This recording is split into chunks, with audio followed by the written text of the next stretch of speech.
Welkom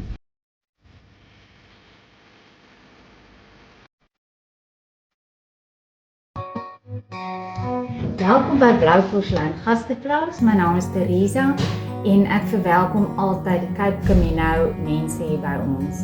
Ek geniet dit om altyd vars produkte voor te sit wat ek in die omliggende plase kry of vars brood.